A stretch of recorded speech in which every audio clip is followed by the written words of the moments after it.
Dumating na nga itong nabili ko na pearl necklace dito sa TikTok and dating-dati ko pa pala ito gustong bilhin. Ayan, ngayon lang ako nakabili.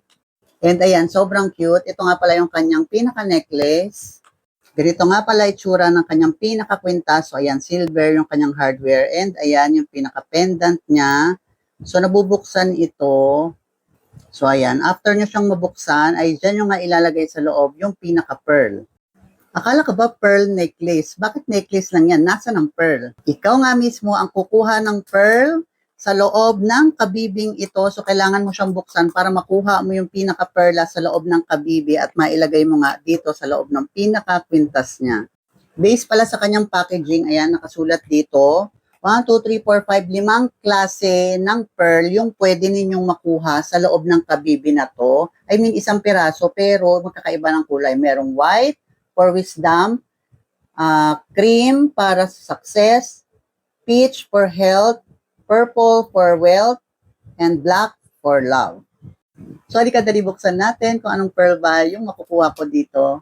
Sobrang tagal ko na ito gustong bilhin. Nagdalawang isip na ako kung kailan ko siya kailangan bilhin. So, gano'n lang siya buksan. O, napakadali. Para ka lang nagbukas ng Century Tuna. Then, nandyan na yung pinakakabibe sa loob.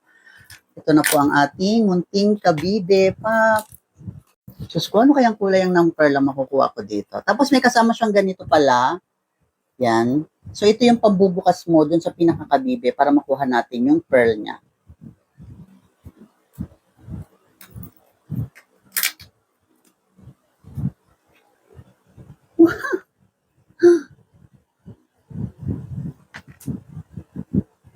So, ayan, nabuksan ko na siya. And tignan ninyo yung nakuha ko. Kulay cream siya, girl. Cream.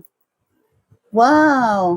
Ngayon, nakuha na natin yung pearl, ilalagay na natin siya dun sa pinaka-pendant. So, ayan, buksan nyo lang yan ng ganyan. Tapos, ayan. Ayan, nandiyan na siya sa loob. Tapos, ibalik natin itong chain niya. May pearl na siya. And ayan, ganito yung itsura niya kapag suot niya na siya. Napakaganda, girl. Ayun, nandun yung pearl. So, ayan, kung gusto nyo nga rin mag-open ng mga kabibe para sa mga pearls ninyo, ayan, at nagandahan din kayo sa aking necklace, pearl necklace, ilalagay ko po yung yellow basket dito sa baba para matry at maka-order rin kayo. So, yun lang and have a great day po. Bye-bye!